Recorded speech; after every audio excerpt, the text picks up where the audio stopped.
বাংলাদেশে বৈষম্য বিরোধী বিক্ষোভে জড়িত ছিল না যুক্তরাষ্ট্র, দাবি মার্কিন পররাষ্ট্র দপ্তরের।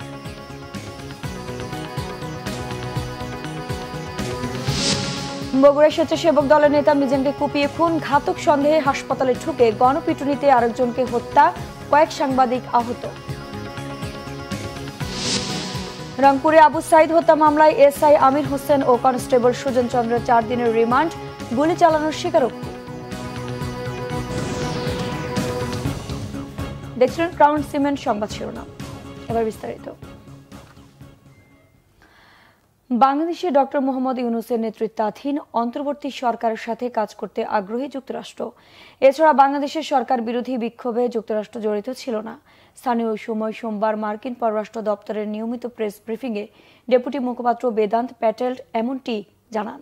শেখ হাসিনাকে ক্ষমতা থেকে উৎখাতে চীনের প্রভাব ও যুক্তরাষ্ট্রের ভূমিকা সম্পর্কে সাংবাদিকদের প্রশ্নের বেদান্ত প্যাটেল বলেন, যুক্তরাষ্ট্র বাংলাদেশের পরিস্থিতি নিবিড়ভাবে পর্যবেক্ষণ করছে। দেশটিতে ডক্টর ইউনূসের নেতৃত্বাধীন অন্তর্বর্তী সরকার জনগণের জন্য গণতান্ত্রিক ভবিষ্যৎ নির্ধারণ করতে চলেছে। যুক্তরাষ্ট্র এই অন্তর্বর্তী সরকারের সাথে কাজের জন্য প্রস্তুত এবং আগ্রহী। ভারতীয় গণমাধ্যম বাংলাদেশের সরকার বিরোধী বিক্ষোভে যুক্তরাষ্ট্রে জড়িত থাকার ইঙ্গিত দিয়েছে। সাংবাদিকদের এমন প্রশ্নের বেদান্ত প্যাটেল বলেন, তিনি সেই রিপোর্টগুলো দেখেননি। সেই রিপোর্টগুলো সত্য নয় বলেও মন্তব্য করেন ডেপুটি মুখপাত্র।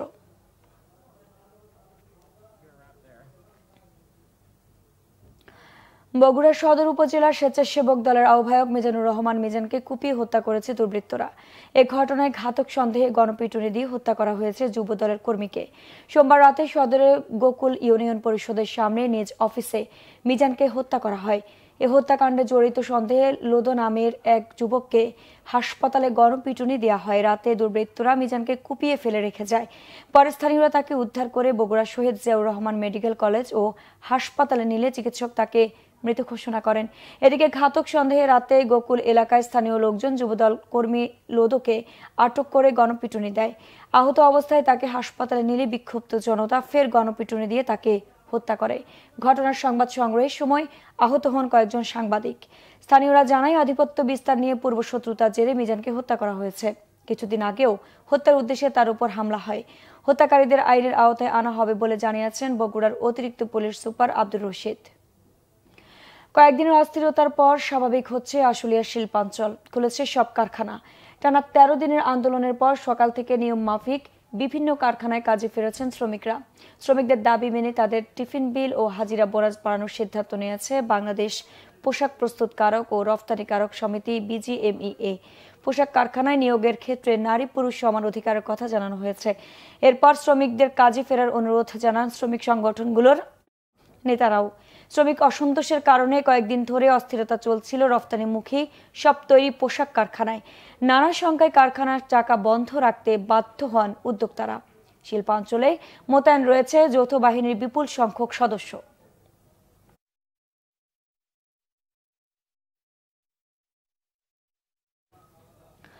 বৈষম্য বিরোধী আন্দোলনে রংপুরের বেগম রোকেয়া বিশ্ববিদ্যালয় শিক্ষার্থী আবু সাইদ হত্যা মামলায় বরখাস্ত এসআই আমির হোসেন ও কনস্টেবল সুজন চন্দ্র রায়ের 4 দিনের রিমান্ড মঞ্জুর করেছে আদালত। মঙ্গলবার সকালে কড়া নিরাপত্তায় পিবিআই আসামিদের রংপুর চিফ মেট্রোপলিটন আদালতে হাজির করে। মামলার তদন্ত কর্মকর্তা 5 দিনের রিমান্ড আবেদন করলে বিচারক আসাদুজ্জামান 4 দিনের মঞ্জুর করেন। এ সময় আদালতের কাছে স্বীকারোক্তিমূলক জবানবন্দি দেন আসামিরা। কেন, কিভাবে এবং কার নির্দেশে শিক্ষার্থী আবু সাইদের উপর গুলি করা হয়েছিল তারও ব্যাখ্যা দেন আসামিরা। ছাত্র জনতা আন্দোলনে 16 আগস্ট নগরীর পার্কের মোড়ে পুলিশ নির্বিচারে গুলি করে শিক্ষার্থী আবু সাইদকে হত্যা করে। এ ঘটনায় সাইদের বড় ভাই রমজান আলী আদালতে হত্যা মামলা করেন। তাদের এই যে হত্যাকাণ্ডে জড়িত থাকার সপক্ষে সরাসরি ভিডিও দেখেছেন, তাদের বক্তব্য শ্রবণ করেছেন, করে বিগত 4 দিনের রিমান্ড দিয়েছেন। তারা বিজ্ঞ আদালতে এসি আরিফ, এসি ইমরান এবং ওসি রবিউলের নির্দেশে তারা এই নির্মম হত্যাকাণ্ড ঘটিয়েছে বলে তারা বিজ্ঞ আদালতকে জানিয়েছে এবং কিছু ঊর্ধ্বতন কর্তৃপক্ষের কথা বলেছে। খুলনা মহানগরীর বয়রায় নির্মাণাধীন কর ভবন থেকে পড়ে 3 শ্রমিক নিহত হয়েছে। মঙ্গলবার সকালে বয়রা মহিলা কলেজ বিপরীতে পাশে ওই ভবনের 5 তলা থেকে পড়ে যান তারা। দ্রুত তাদের খুলনা মেডিকেল কলেজ হাসপাতালে নিয়ে যাওয়া হয়। এ সময় চিকিৎসক তাদের মৃত ঘোষণা করেন। নিহতরা হলেন রাব্বি, আশরাফুল ও মামুন। পুলিশ জানায় ভবনের ছাদে কাজ করছিল রড মিস্ত্রিরা। এ সময় অসাবধানে পড়ে যান তারা। পুরো ঘটনায় তদন্ত চলছে। জিজ্ঞাসাবাদের জন্য আটক করা হয়েছে ঠিকাদারি প্রতিষ্ঠানের ম্যানেজারকে।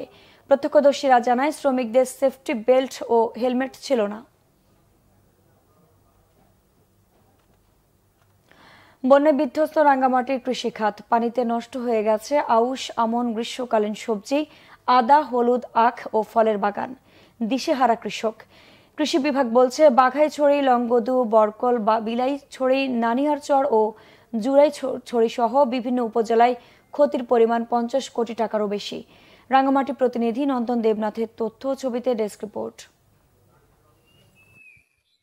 টানা বৃষ্টি ও উজানের ঢলে কাপ্তাই হ্রদের পানি বেড়ে যাওয়ায় তলিয়ে গেছে 6 উপজেলার নিম্নাঞ্চল। নষ্ট হয়ে গেছে 2363 হেক্টর জমির ফসল। ক্ষতিগ্রস্ত 10,000-এর বেশি কৃষক।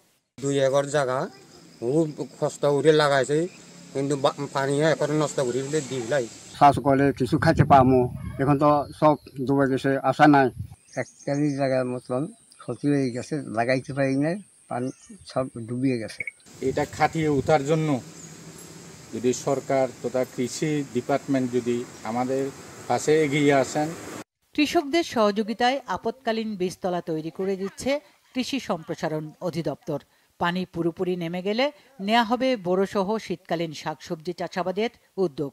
দেখা গেছে আমার এলাকায় এখন যদিও বা পানিতে নিমজ্জিত না থাকলেও আমাদের প্রায় 4 থেকে 5 দিন রোপণকৃত ধান পানিতে নিমজ্জিত ছিল, এবং এর পরবর্তী পানি কমে যাওয়ার পর দেখলাম আমাদের এই এলাকার মধ্যে যেগুলো পাহাড়ের 2 পাশে আমরা মাঝখানে আমাদের যে জমিগুলো ছিল এগুলো বালিতে চাপা পড়ে একেবারে আমাদের ধানগুলো সম্পূর্ণ নষ্ট হয়ে গেছে। 2363 হেক্টর জমি আমাদের ফসল ক্ষতিগ্রস্ত হয়েছে, যার আর্থিক মূল্য প্রায় 48 কোটি টাকার উপরে। বন্যার ক্ষতি পুষিয়ে নেওয়ার জন্য আগাম যে শীতকালীন যে ফসল আছে, আমরা ইতিমধ্যে রাঙ্গামাটি পার্বত্য জেলার জন্য 3500 জন কৃষককে প্রণোদনা দেওয়ার জন্য আমরা প্রণোদনা কার্যক্রম আমরা পেয়েছি। বন্যা ক্ষতিগ্রস্ত যারা আছে তাদের জন্য কিছু বাড়তি প্রণোদনা কর্মসূচি প্রদান করার জন্য আমরা চাহিদা পাঠিয়েছি। বন্যার ক্ষতি কাটিয়ে ঘুরে দাঁড়ানোর সংগ্রামে রাঙ্গামাটির কৃষকরা প্রণোদনা পেলে আবারও ফল ফসলে মাঠ ভরিয়ে দিতে চান তারা। Bangla vision news desk. দর্শক, ছিল এখনকার মতো। পরের সংবাদ বেলা 2টায়। এর আগে একটা রয়েছে নিউজ টপ 10। এছাড়া বাংলা ভিশন সংবাদ ও সংবাদ সংশ্লিষ্ট অনুষ্ঠান দেখতে ভিজিট করুন www.bbnews24.com ও facebook.com/banglavisionnews এবং সাবস্ক্রাইব করুন youtube.com/banglavisionnews। ধন্যবাদ।